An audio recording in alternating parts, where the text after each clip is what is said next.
and welcome back to Tess Talks Entirely Too Much, where I, your host Tess, will talk entirely too much. If you're watching the video of this is Frank. Frank is my emotional support co-host. He's here to make sure I don't go completely off my rocker. And if you stick around for a while, you'll see that I probably need someone to make sure that I don't go completely off of my rocker. So last week, we talked about the feeling of feeling inferior or we weren't enough. And because of my lack of what I consider a formal education, a lot of times I feel insignificant. I feel inferior. I feel less than. I feel like I'm just the stupid person in the room, pretty much. So if you want to go and watch that episode or listen to it, it's available wherever you're seeing this at. So this week, what I wanted to talk about is the opposite end of the spectrum. And that is being made to feel like you're too much, that your personality is too much, that your feelings are too much, that you as a whole are too much, or that you're too sensitive, that you're too dramatic, that you exaggerate too much. We are going to be talking a little bit about some childhood trauma. So if that's trigger for you, you may not want to listen to this one. It's mostly emotional, psychological trauma, no physical, nothing like that. So just throwing that out there. It's a little trigger warning. But I have always been made to feel like I am too dramatic, that I exaggerate too much, that everything about me is too big. And I would try to shrink myself and make myself smaller so that I would fit in to wherever it was that I needed to fit. I've been made to feel like I had to cut pieces away from myself in order to be accepted. I have been made to feel like if I don't fit this exact mold, then there's no place for me. And that's not a good feeling. That's one of the worst feelings. But I've been doing it almost all of my life, up until the past, really probably the last 9 months or so. So we're going to talk about that and the impacts that it can have on people, the impacts that it's had on me, and why I do what I want is now kind of my life motto. So all of my life, I have been very sensitive. I have always had very big feelings. I can cry at the drop of a hat over something good or something bad. Doesn't really matter. I cry when I'm angry. I cry when I'm frustrated. I cry when I'm happy. I cry when I'm excited. I cry when I'm tired. I cry when I'm hungry. I cry over pretty much everything. And that's been amplified as of late, the last several months. I am finally starting to feel feelings again other than pain and fear and panic from my PTSD. And that has opened me up to being very sensitive to all of the feelings. So there's been a lot of crying going on the last couple of months, but it's a very good thing because I need to be able to release those emotions, and crying is one of the best ways that you can release emotions. It's cathartic. Your tears actually release chemicals and hormones that are built up inside of you that when you let yourself cry, it's like a chemical release in your body. So it's not just salt and water. It's a lot more than that. There have been several reasons why I haven't been able to let myself cry the last almost 10 years. Part of that being my eyes. Whenever I would cry, my eyes would bleed. So it was physically unsafe for me to cry. Then, like I said, the last 2 years, I have been relatively numb to anything other than panic and fear and pain. And I am finally able to feel something other than that.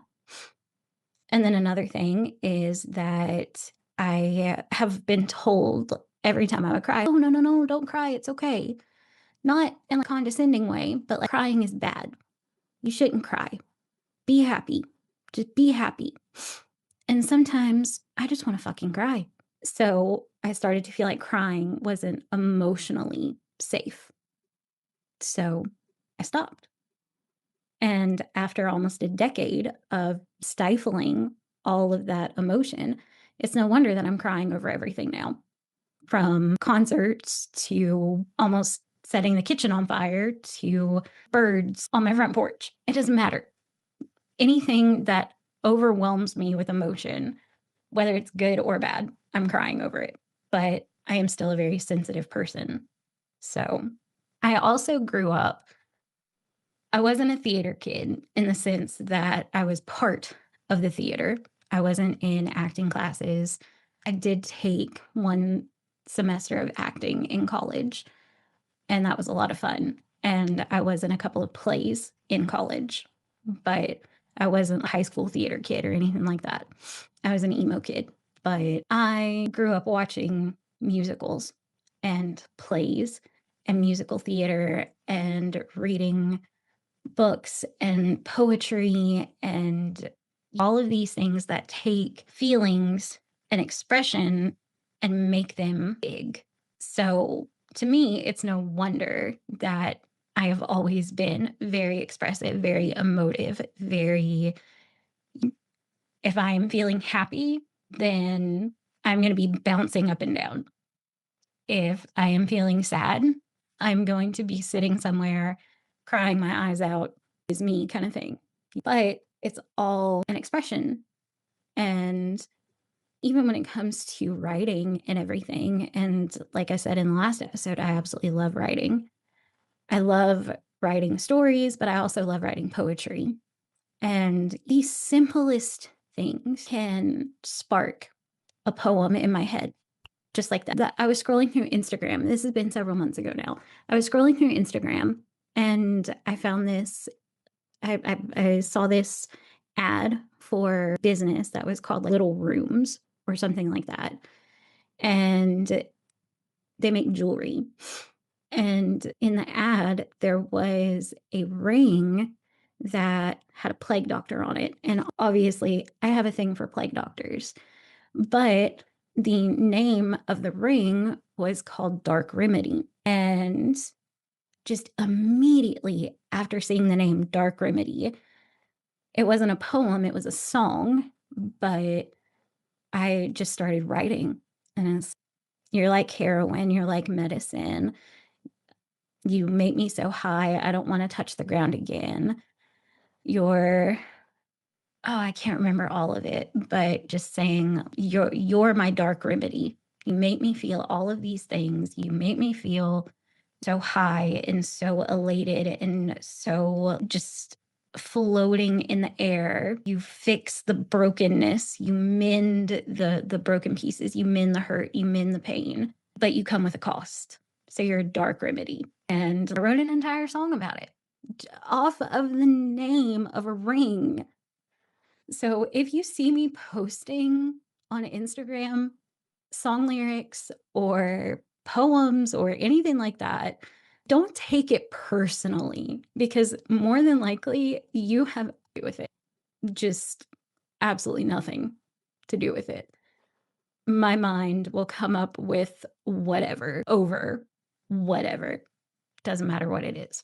But I over exaggerate when it comes to feelings and when it comes to expressing those feelings, especially when it comes to writing.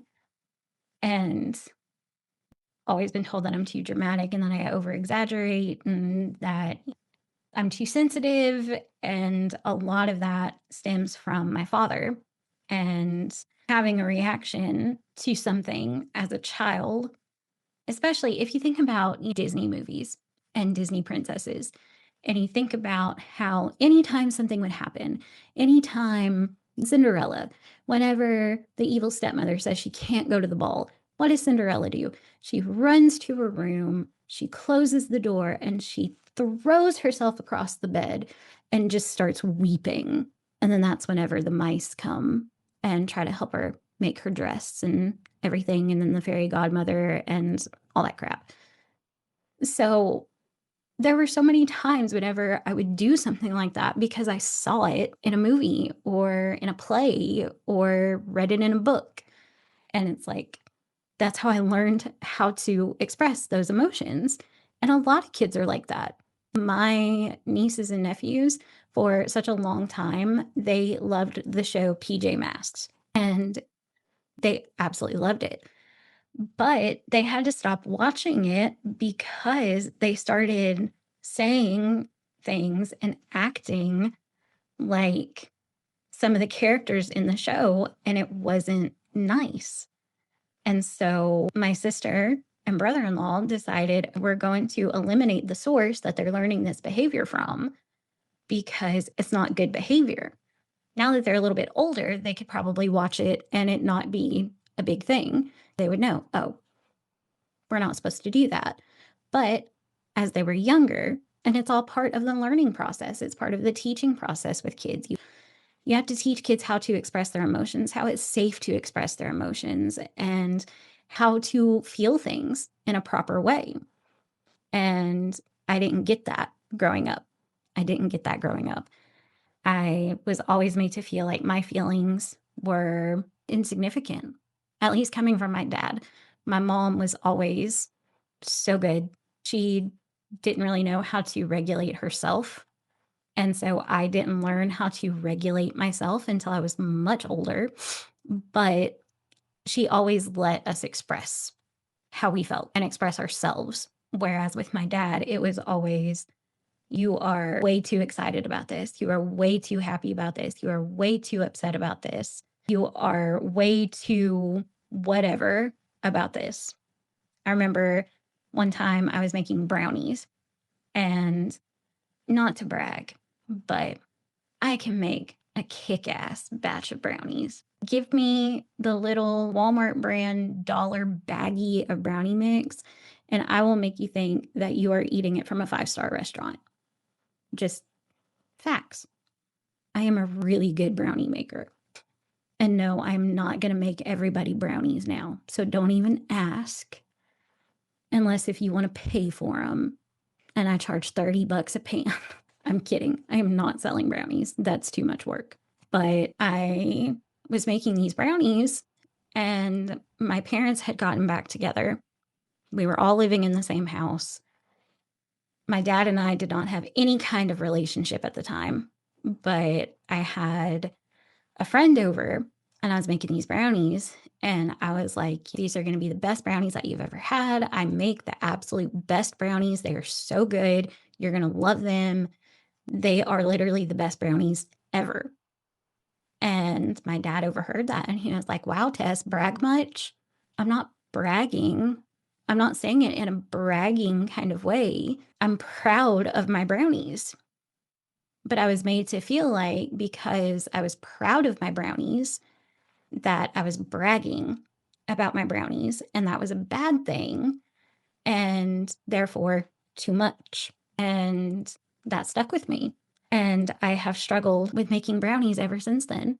They still turn out great every time I make them, but I think about that every single time.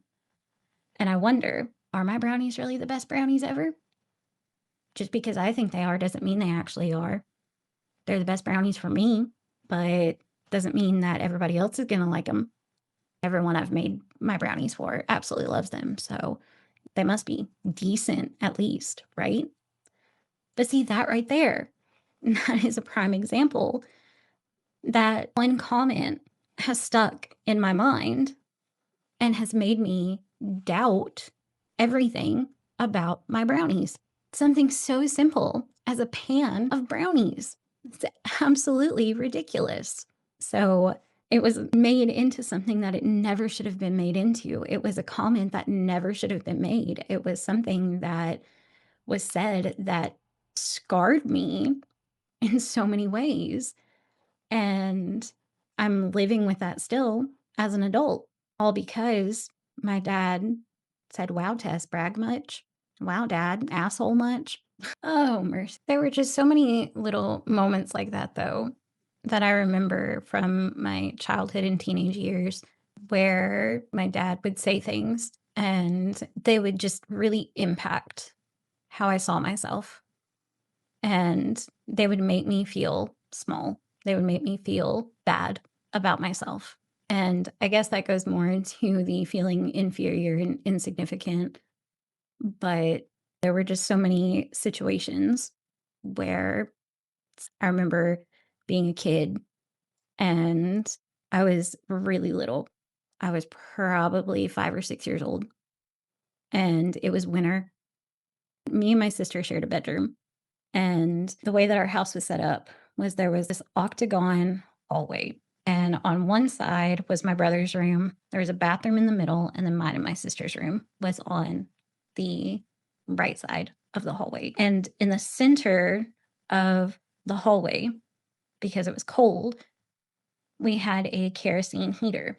And one night, my sister woke up. I don't know if she had gone to the bathroom or if she was going to my parents' room or what, but she had woken up and gotten out of bed. And when she walked through the hallway, I don't know if it was an accident or if it was intentional, but her hand touched the kerosene heater and it burned her pretty bad. And I was freaking out.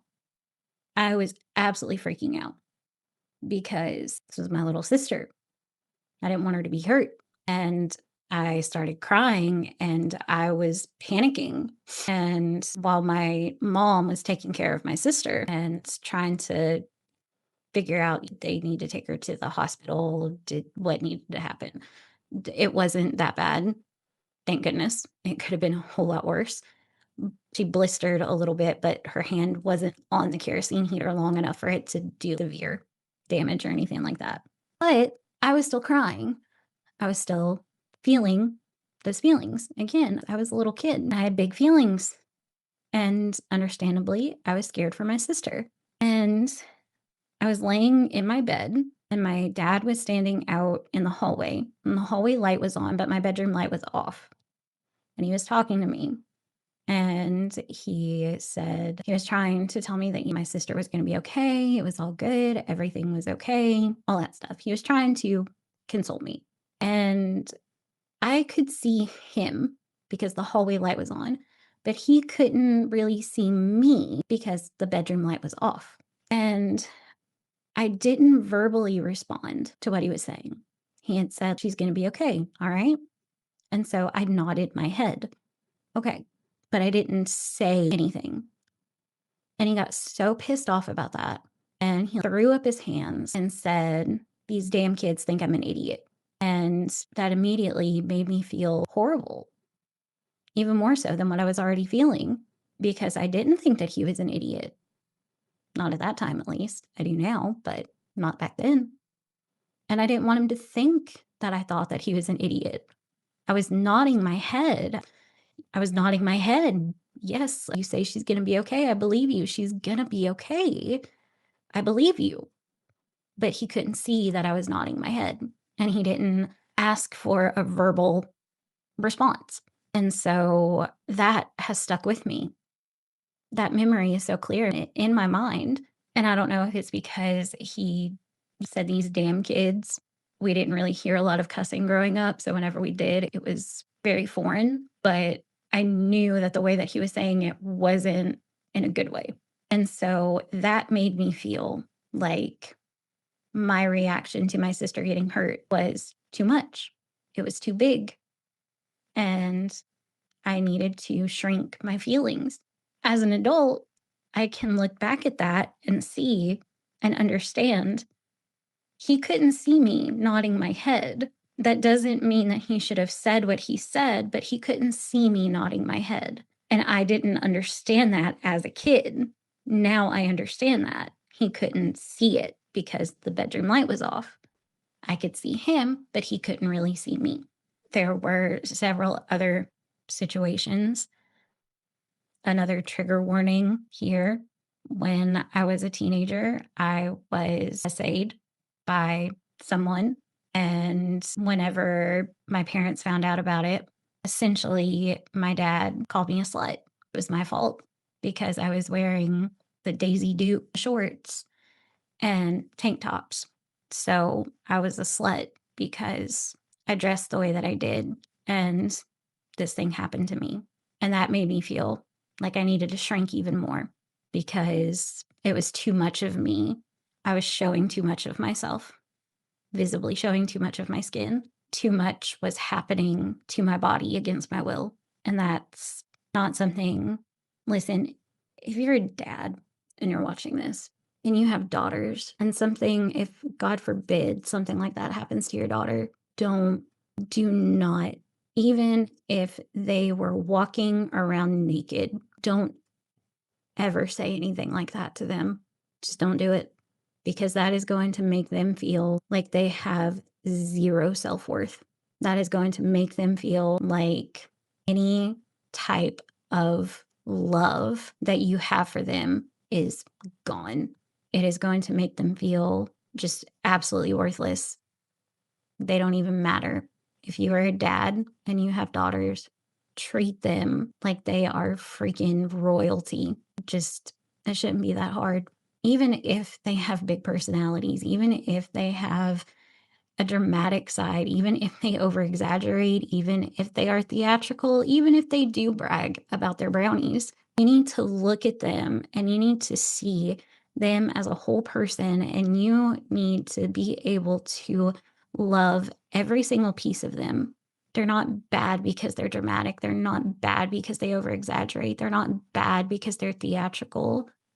They're not bad because they brag or because they're proud about something that they've done. You should encourage them and build them up. And if they say, I make the best brownies in the world, you should take one right out of the pan and say, they're my favorite, even if they taste like trash, especially if they're younger. Maybe if they get older and they're still saying that their brownies are the best and they taste like trash, you might want to say, well, I think you get what I'm trying to say. Just don't make your daughters feel like shit about themselves. They didn't choose you to be their dad, but you get to choose how you raise them. And if you want them to feel safe with you, if you want them to feel loved by you, if you want them to feel connected to you, and you have that daddy-daughter relationship, just love them endlessly, love them unconditionally, love them with everything that's in you, and treat them like the world revolves around them, because it should. It absolutely should. I know for a fact that my father is the reason why I have so many issues. It is why I feel less than. It is why I feel at the same time like I'm way too much. It is why I seek validation. It is why I want approval. It is why I want so many things. And I don't think any child should ever feel like that, boy or girl. No child should ever feel like they're unloved or unwanted by their parent, especially whenever they're showing favoritism to another child. That's bullshit. And like I said in my introduction video, as time would go on, I would learn that my dad is a narcissist. That explains so much. I think that he comes from a long line of narcissists, but you don't have to be a narcissist to mistreat your kids or to make them feel bad. And no parent is ever going to be perfect. You can be the best parent in the world and still screw up. But there's a difference in intentionally hurting your kids and saying things that is going to scar them for life, and making a mistake. And then, even if it's years later, realizing that mistake and owning up to it. My mom and I have had many conversations about the way that me and my siblings were raised and some of the situations that we were in. And some of those situations were less than ideal. They made life a lot harder. And at the time, I didn't understand why she was making those decisions. As I've gotten older, though, I've been able to see where her mind frame was in that season and why she made the choices that she did. And everything that she did, her intention was to, every choice that she made was to better us and to be for the benefit of us kids. Unfortunately, it didn't turn out that way, but you couldn't have known it beforehand. I don't fault her for that. I don't hold that against her, because I know that every single choice that she made out of love and sacrifice for us. She didn't say things to intentionally hurt us. She didn't do things to intentionally hurt us. She didn't treat us badly to intentionally hurt us. She didn't treat us badly at all, but she never did anything to intentionally cause me and my siblings pain. And that is the difference between her and my dad, because everything that my dad did, there was intention behind it. Everything that he said, there was intention behind it. Every move that he made, it was intentional to cause some type of pain in mine and my siblings and my mom's life for years. And that's something that nothing in me can validate that. Nothing in me can say, oh, I see where you were coming from. We're good. Whereas with my mom, I see where she was coming from. Not only do I see where she was coming from, she's explained to me why she made those decisions, and she's apologized for making those decisions. And she doesn't have to apologize for that because she was doing what she thought was the right thing, the best thing. I have gotten apologies from my dad, but words are kind of worthless unless if there's action to back it up, especially coming from a narcissist.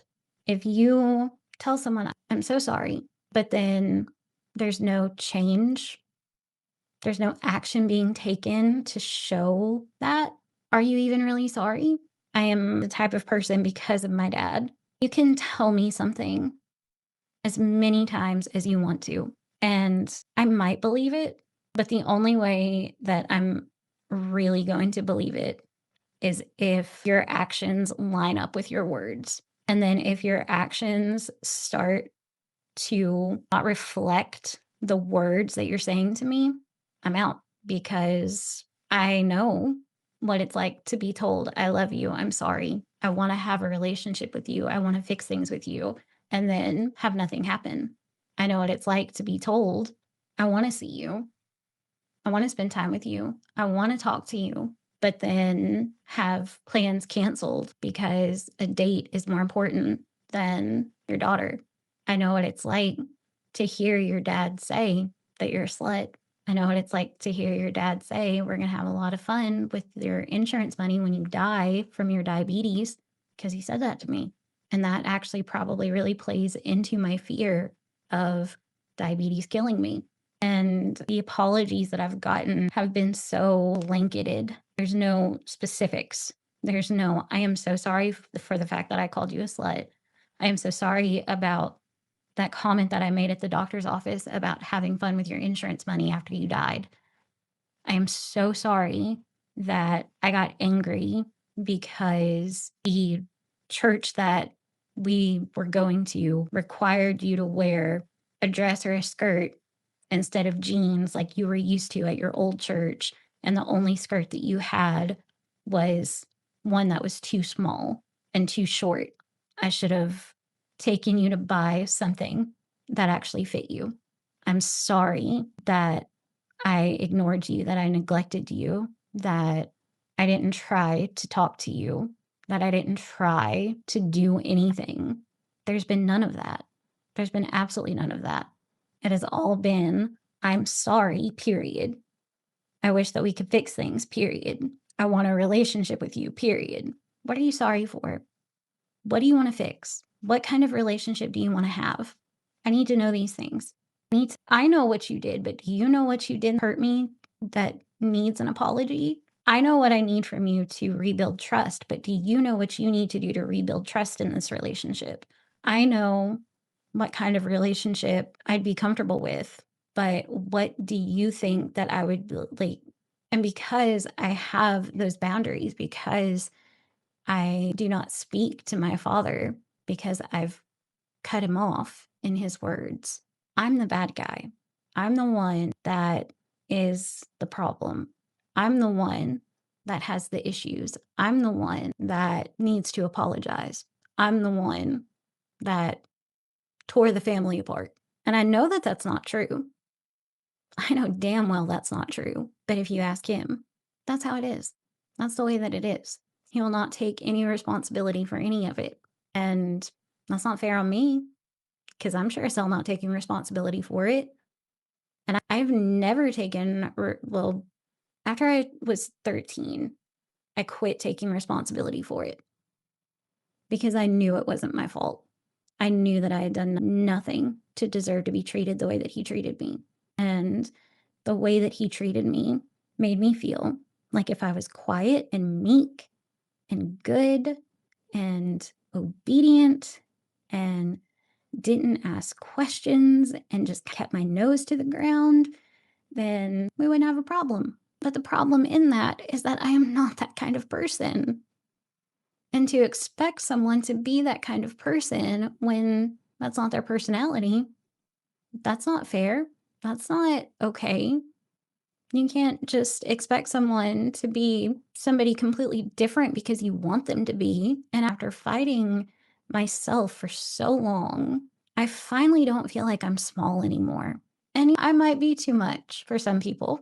I might talk too much. I may be too dramatic. I may be too over exaggerating. I may be too sensitive. I may cry too much. I may say too much.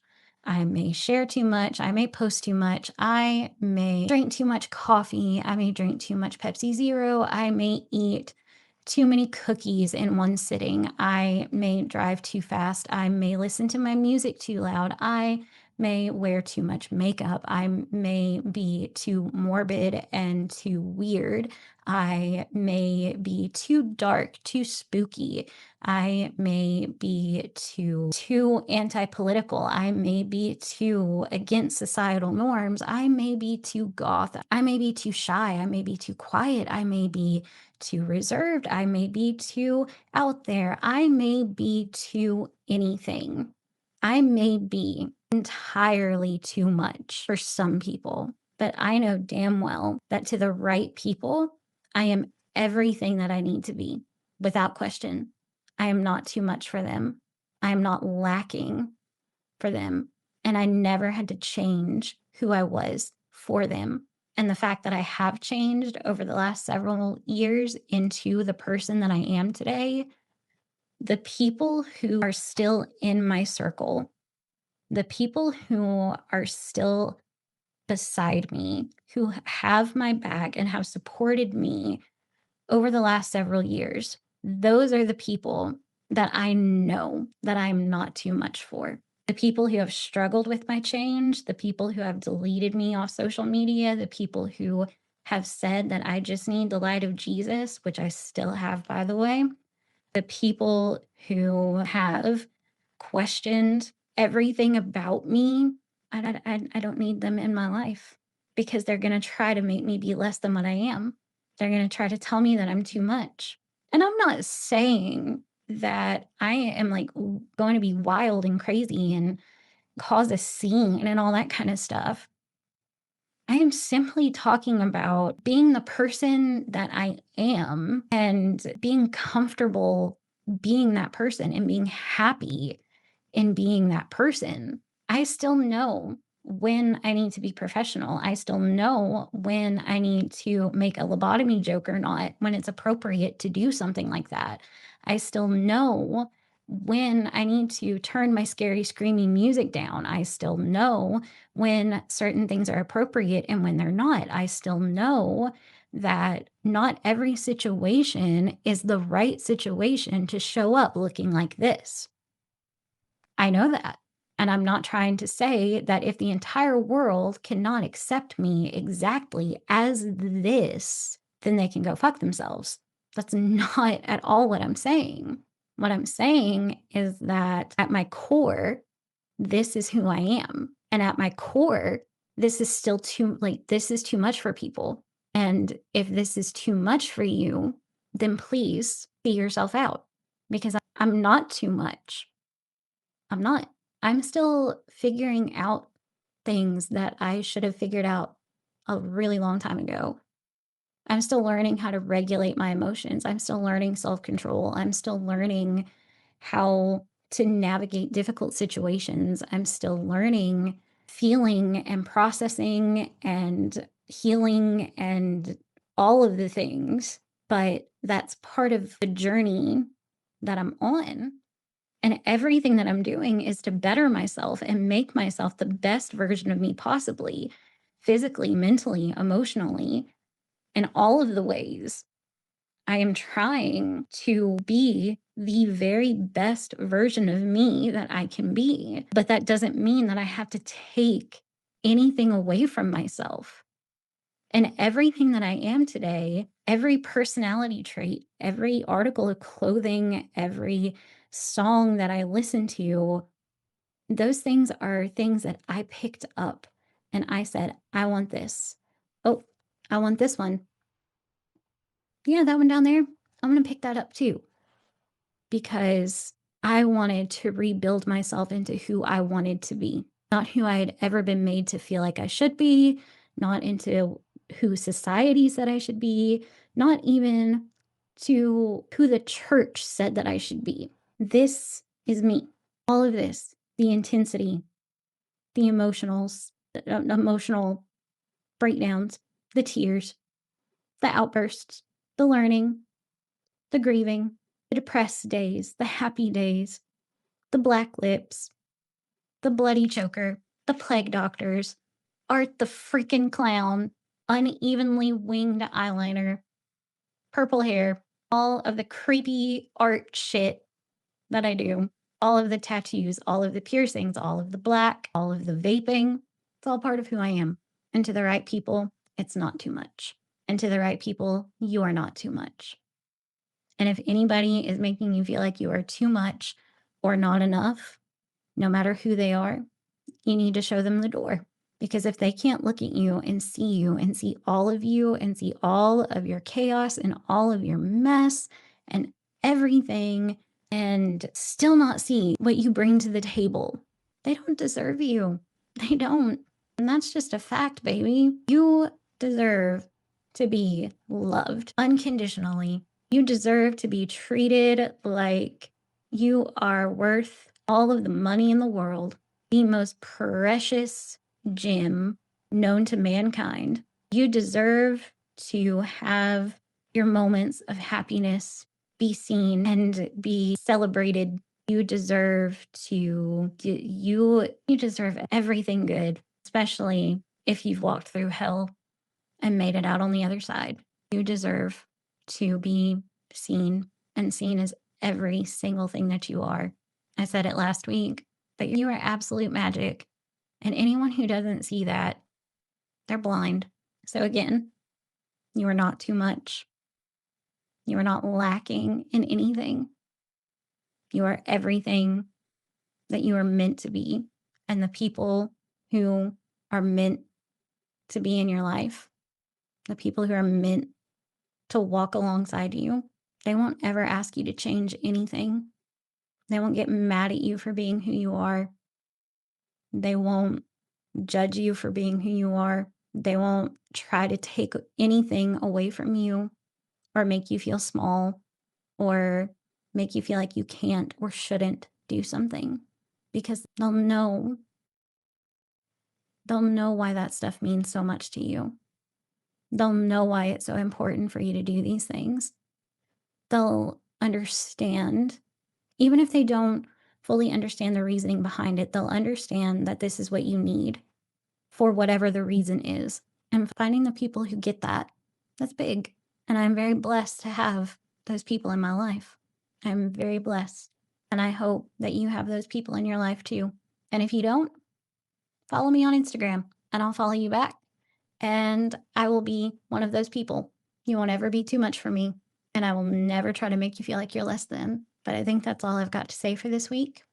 Didn't quite go according to plan, but whatever does. One of my favorite Bible verses is, we can throw the dice, but the Lord determines how they fall. And I think about that a lot. I've thrown the dice many a time, and it has never landed the way that I wanted it to. I've got my dice up in the air right now, and I'm waiting for them to land and see how everything's going to play out. So, fingers crossed, hoping for good things. I believe it's going to be good things. I think I deserve some good things after the last few years. But if you're not already, hit that subscribe button wherever you're listening from, and feel free to follow me on Instagram. My handle will be in the show notes. There's also a link if you want to support the podcast financially. It's buymeacoffee.com/blindcrime. I just used my old account from when I had my previous podcast because it was just easier that way. That link will also be in the show notes.